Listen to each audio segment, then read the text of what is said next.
Welcome to Khan's Crop Academy. Good morning, student. Hi, we are going to learn Standard 11 Agriculture, Science and Technology and Crop Science paper first. In previous lecture, explain the function of soil, physical function, chemical function and biological function.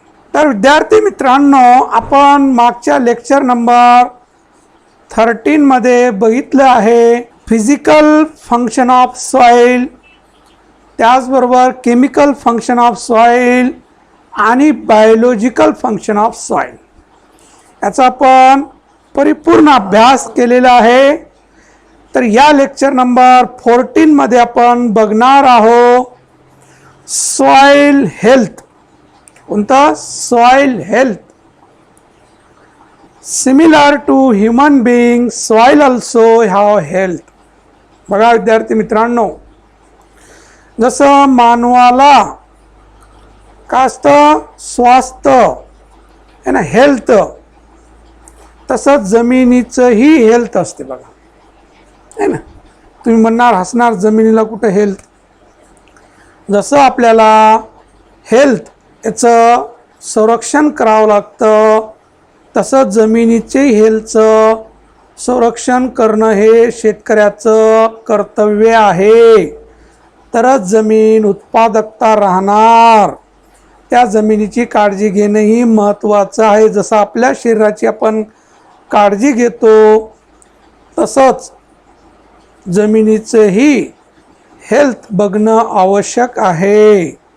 आता जमिनीचं doctor म्हणजेच कोण असणार बाळांनो? शेतकरी. जमिनीचा शेतकरी हा डॉक्टर आहे. बघा, हे जनरल माणसाचा डॉक्टर माणसाला विचारतं काय होत आहे, पण शेतकरी डॉक्टर दादा विचारतं का? जमीन बोलते का त्याच्याबरोबर? नाही. तरी त्याची काळजी घेते शेतकरी दादा. तो डॉक्टरापेक्षा डॉक्टर आहे.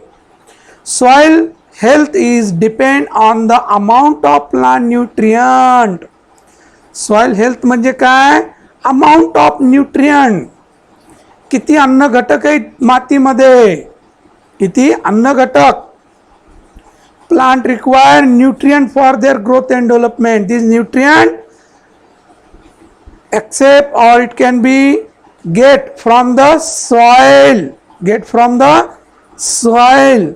Plant require, there are 16 essential element: carbon, hydrogen, oxygen. These are the most essential and larger requirement.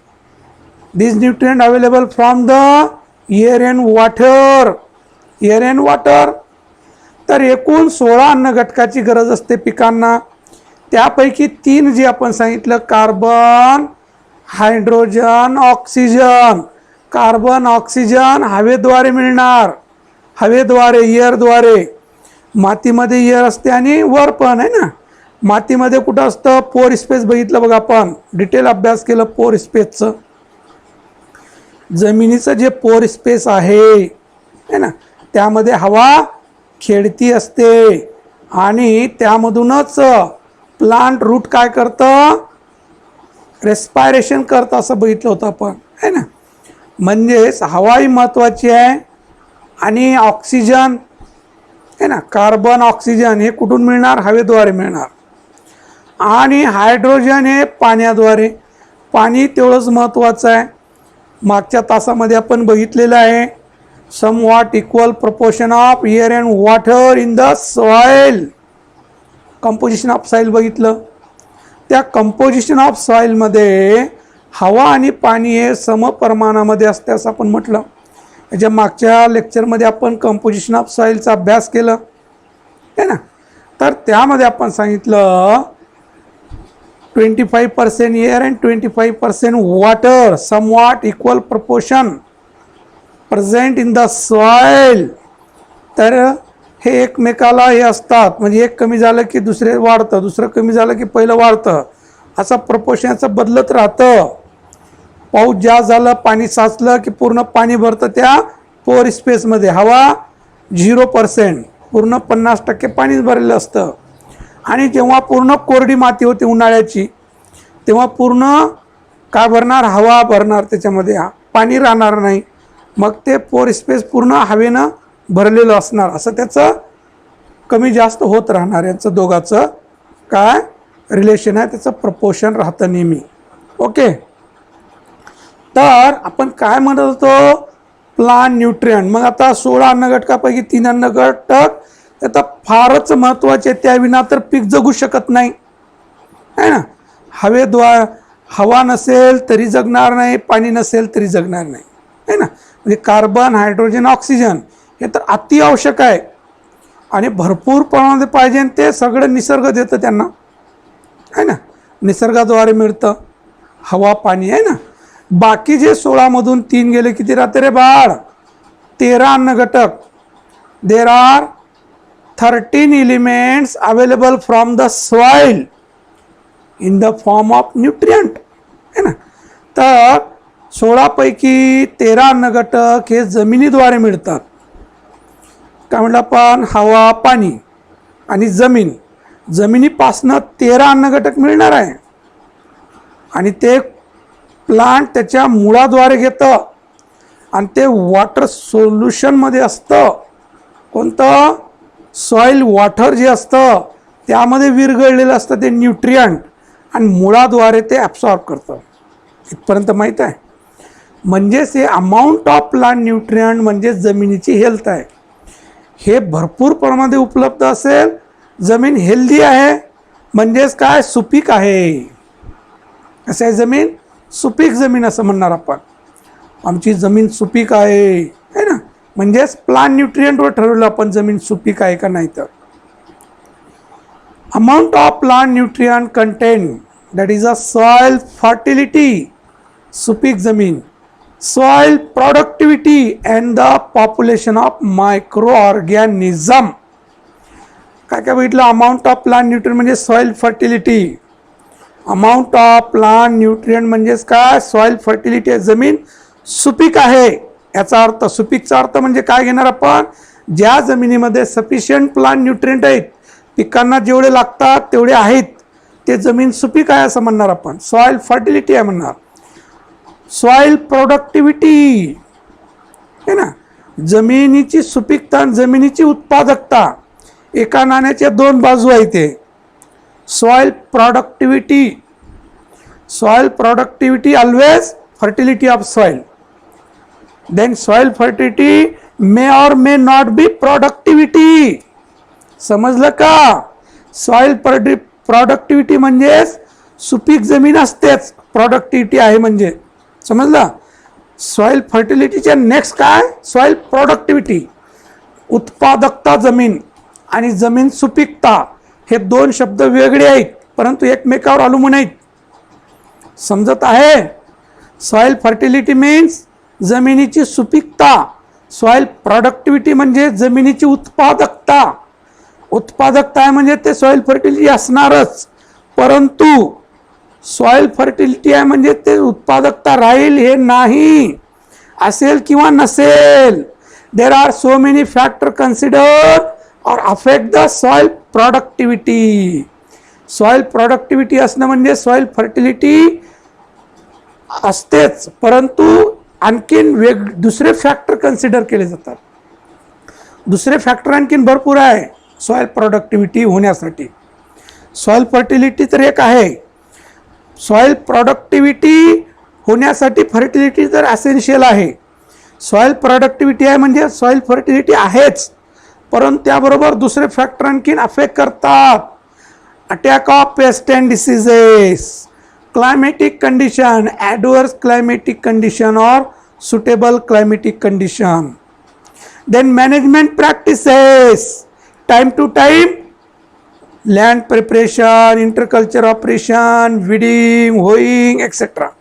These are the management practices also affect the soil productivity. Soil productivity एकावर अवलंबून नाही,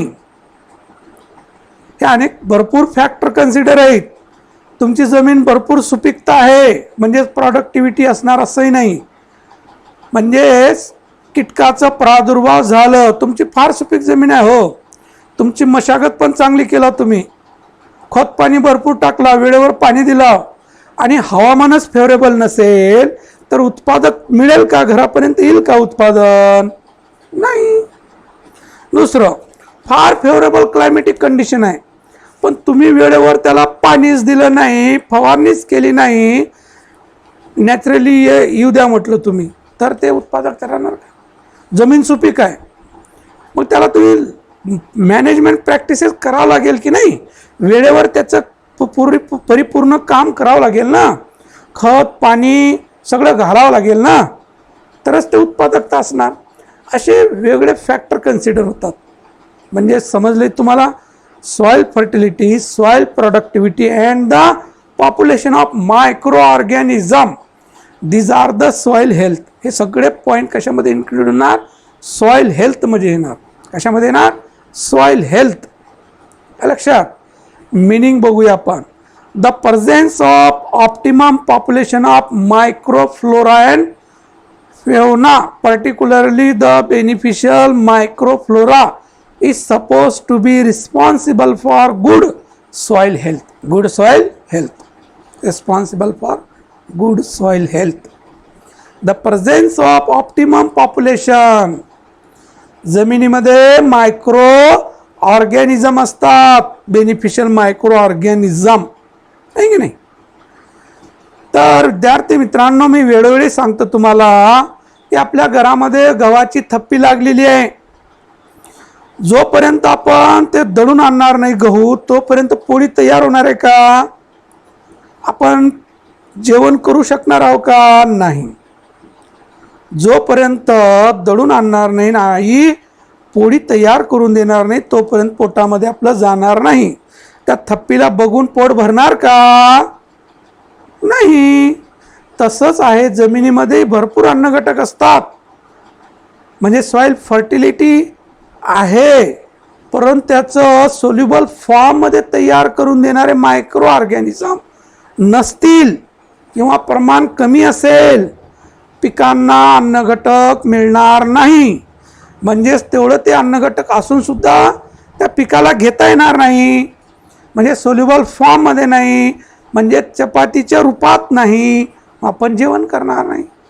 तसंच त्या प्लांटचं आहे. म्हणजे मायक्रो ऑर्गॅनिझम हे सुद्धा health factor करतं, है ना? काय मायक्रोइझम हे असणं समाधानकारक हे फार महत्त्वाचं आहे. The soil rich in organic matter, particularly the humified one possess good soil health. काय सांगितलं आपण? Humified means humus matter. माहीत आहे ह्युमस कशाला म्हटलं? Production of humus. This process known as humified or humification. Humus कशाला म्हटलं होतं? Well rotted organic matter, well decomposed matter known as humus असं म्हटलं होतं. चांगलं कुंजलेलं खत, म्हणजेच कोण कुंजवलं? मायक्रो ऑर्गॅनिझमनं कुंजवलं. कोण कशाद्वारे कुंजलं? ते डिकम्पोज कशामुळे झालं? मायक्रो ऑर्गॅनिझम कार्य केले ना तिथं. तर ते रॉटेड मटेरियल जे आहे ऑर्गॅनिक मॅटर हे कशामध्ये रूपांतर झालं? वेल रॉटेडमध्ये. वेल रॉटेड आहे म्हणजे ते ह्युमस मॅटर आहे. कसं आहे? ह्युमस. कसं आहे? ह्युमस आहे ना. ते जे प्रोसेस होते ना बाळ, त्याला म्हणतात ह्युमिफाईड, त्या प्रोसेसला. तर हे कार्य करतात micro organism. The factor which affect the organic matter content of soil ultimately influence the soil health.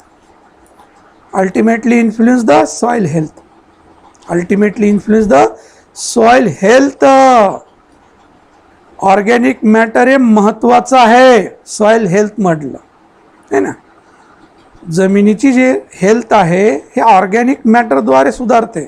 The results of long term fertilizer experiments indicate that intensive cropping has declined the organic carbon content in soil, which resulted in reduced productivity.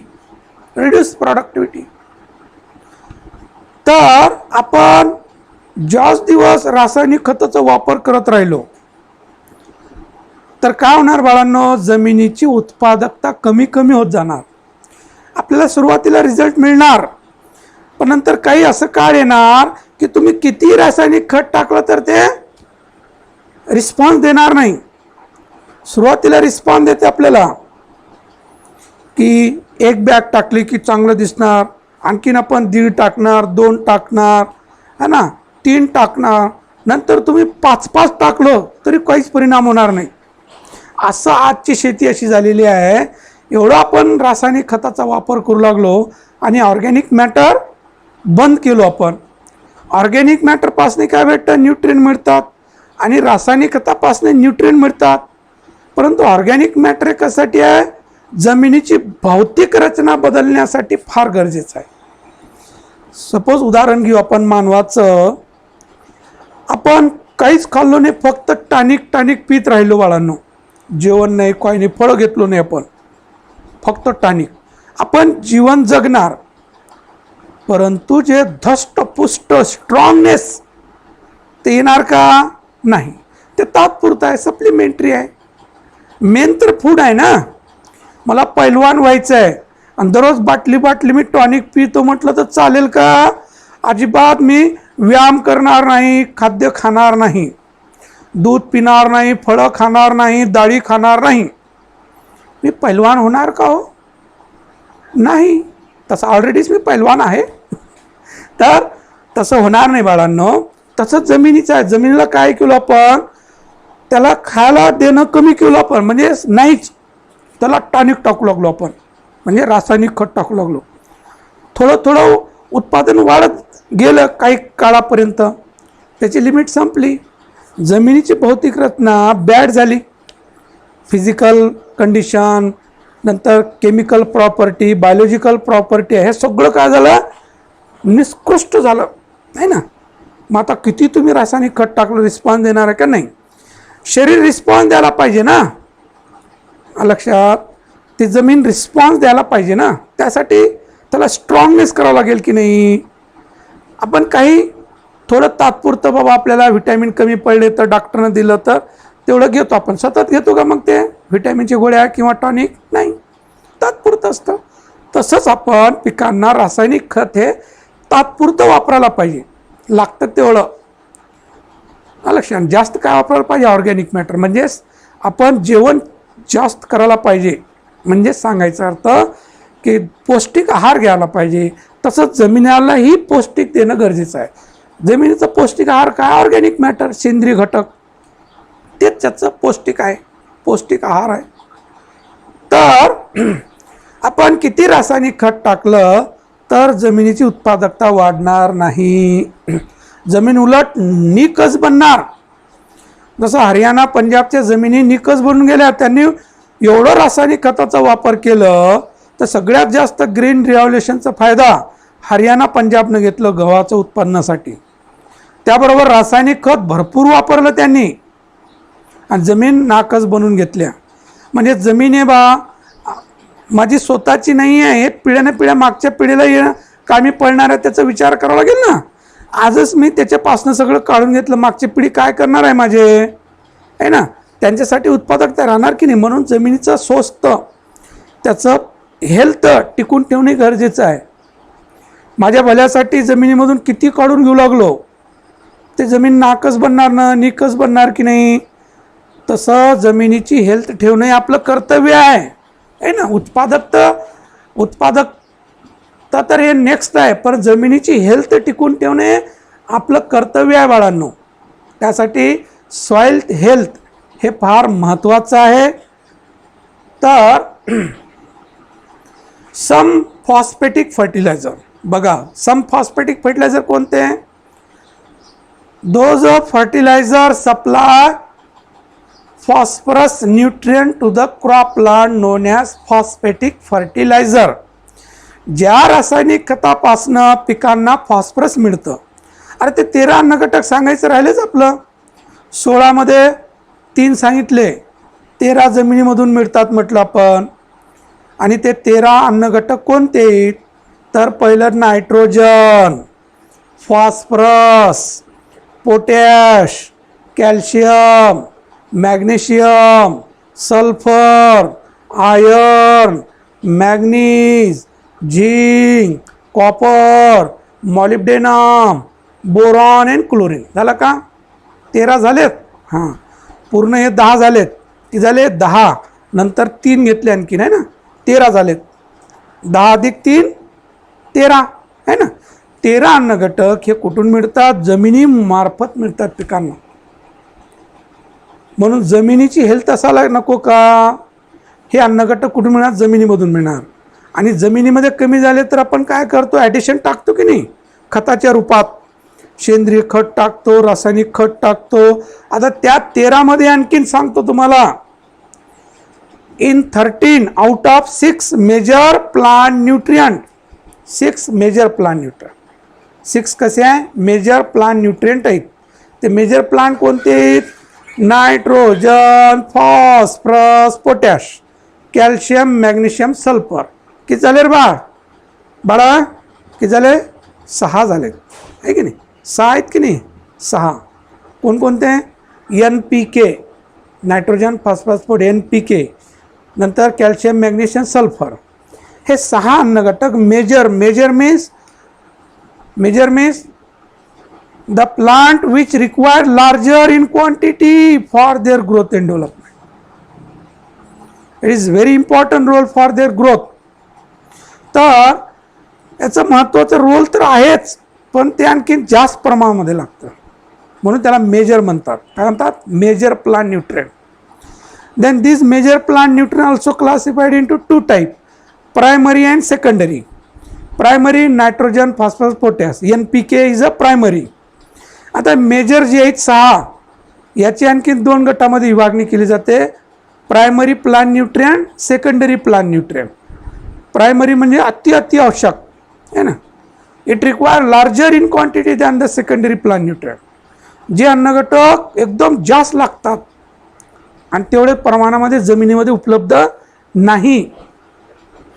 कोणत्याच जमिनीमध्ये तेवढ्या प्रमाणामध्ये उपलब्ध नसतात अन्नघटक, जेवढं पिकांना पाहिजे तेवढं. म्हणून प्रत्येक शेतकरी आपल्या शेतामध्ये पेरते वेळेस, पेरणी झाल्यानंतर रासायनिक खते देतात बाळांना, आहे ना. कारण जमिनीमध्ये तेवढ्या प्रमाणामध्ये उपलब्ध नाही, म्हणून आपल्याला NPK खते द्यावं लागतं. कोणतं? NPK, नायट्रोजन, फॉस्फरस, पोटॅश, आहे ना.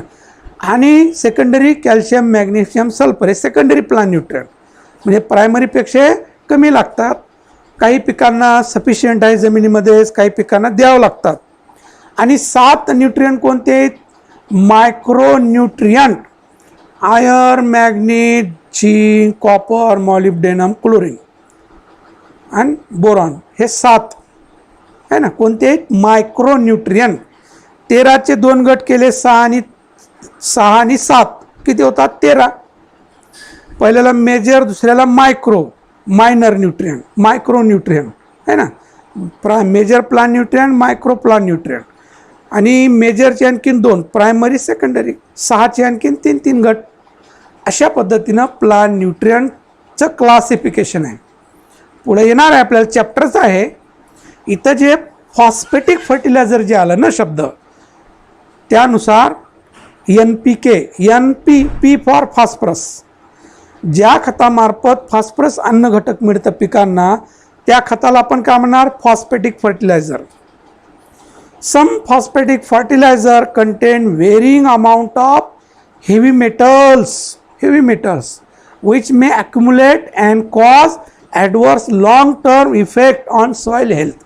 बघा, आपण जे फॉस्फेटिक फर्टिलायझर वापरतो, काही फॉस्फेटिक फर्टिलायझर असे असतात त्याच्यामध्ये मेटल असतं आणि ते लॉंग टर्ममध्ये जमिनीमध्ये असतं आणि त्याचा ॲडवर्स इफेक्ट होतं. काय होतं? ॲडवर्स इफेक्ट होतं हेल्थवर.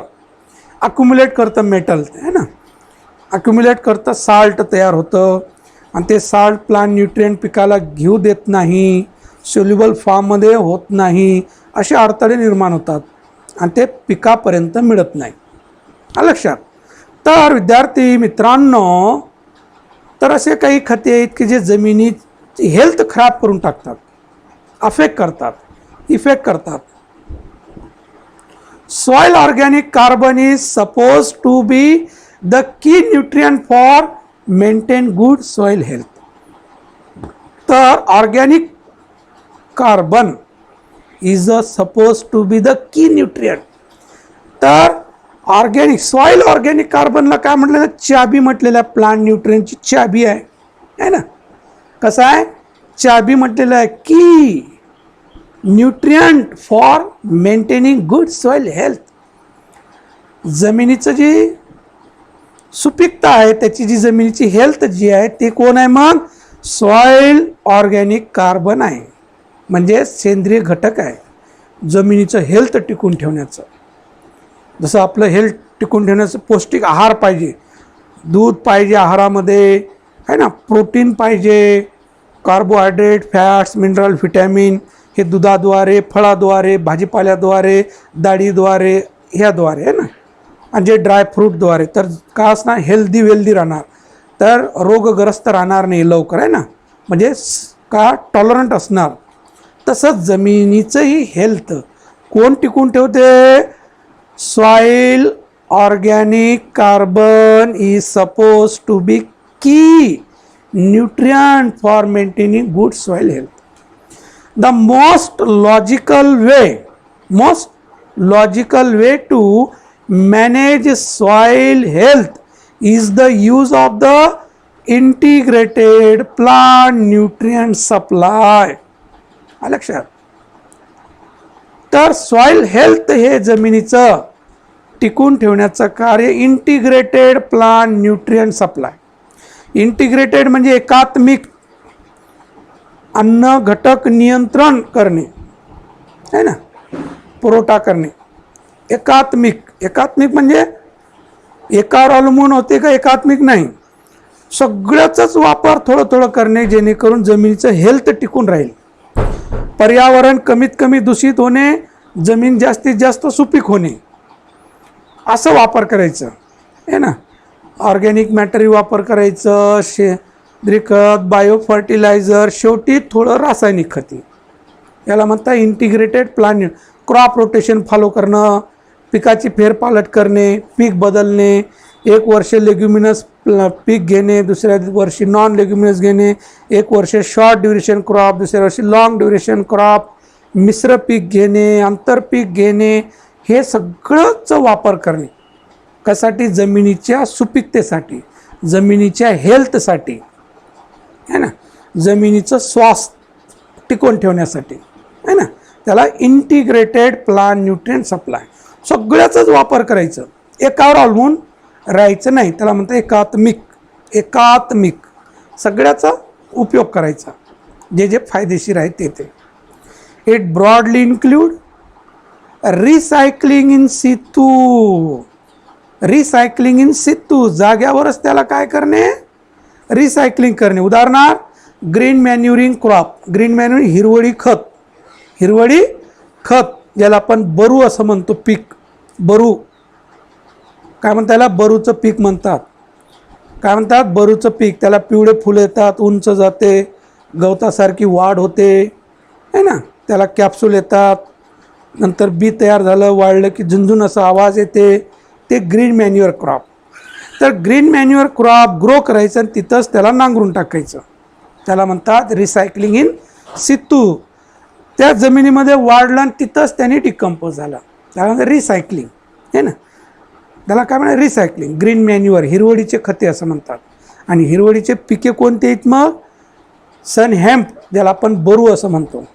Recycling through external inputs, addition of green leaf मॅन्युअर्स, foliage, organic mulching etcetera.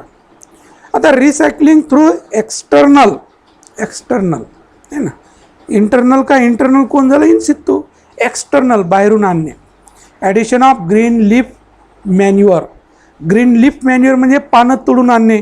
कशाचे, ग्लिरिसिडिया, जे माळ रान असतं तिथं भरपूर आता पावसाळ्या आणि हिवाळ्यामध्ये हिरोगार झाड दिसते आणि उन्हाळ्यामध्ये वाळून गेलेलं दिसते बघा, ते ग्लिरिसिडिया.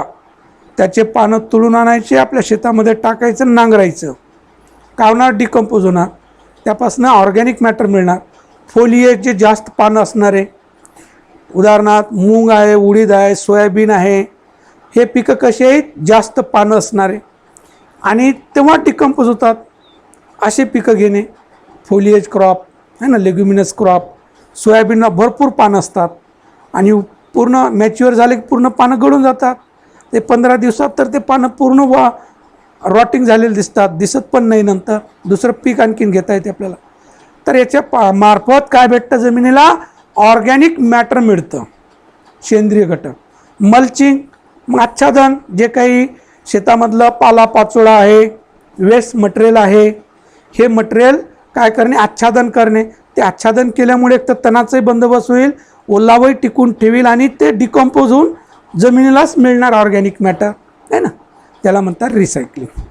Recycling through composting. कंपोस्टिंग आपण जे शेणखत तयार करतो, जे काही शेतामधलंही निघालेलं शेतामधलं प्लांट रेसिड्यूज जे असतं, पिकाचा अवशेष, मुळं आहेत, खोड आहे, हे जे काही असतं ना, ढसकटं, फनकटं, तुराट्या, पराट्या जे असतात शेतामध्ये, जे जाळून टाकतो आपण, फुकून देतो. फुकण्याचं काम लवकर जमते आपल्याला, आहे की नाही? काडी लावणे, काय काडी लावून आलं रे म्हणतात, आहे की नाही? काडी लावायचं बस, सांगा फक्त. पण तेच उचलून खड्ड्यामध्ये टाकायचं, त्याला व्यवस्थित काय डिकम्पोज करायचं ते नाही, आहे ना.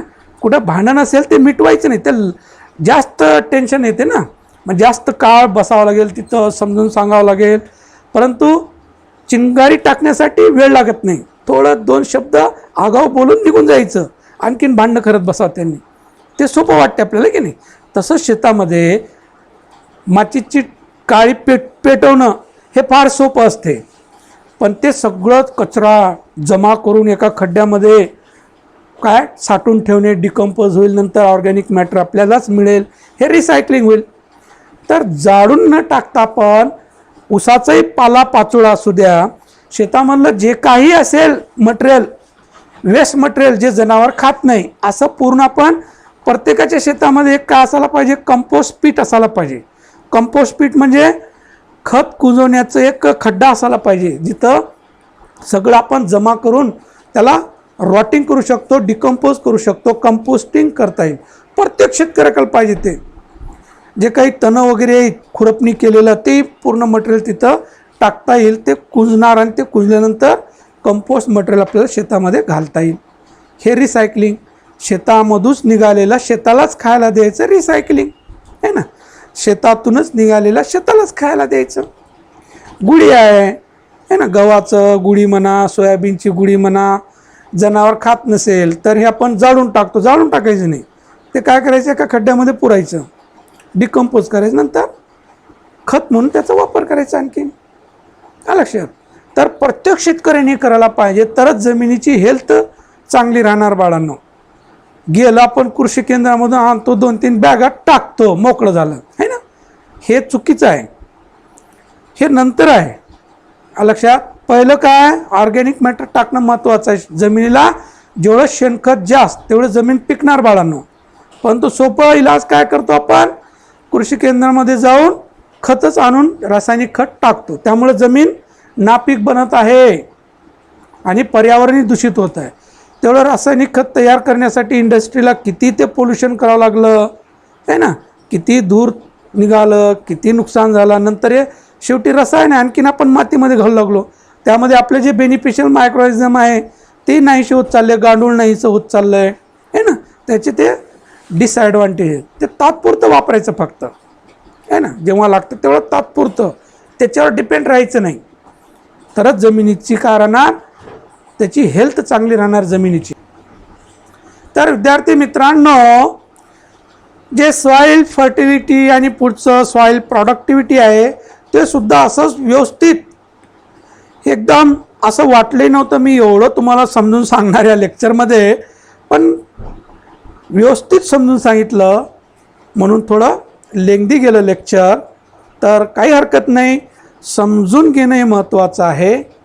तर आपण नेक्स्ट लेक्चरमध्ये सॉईल फर्टिलिटी, सॉईल प्रोडक्टिव्हिटी हे महत्त्वाचे 2 टॉपिक आहेत. ते सॉईल हेल्थवरच अवलंबून आहेत, ते आपण बघूया.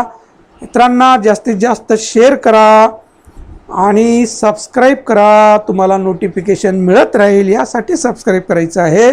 थँक्स. जय जवान जय किसान.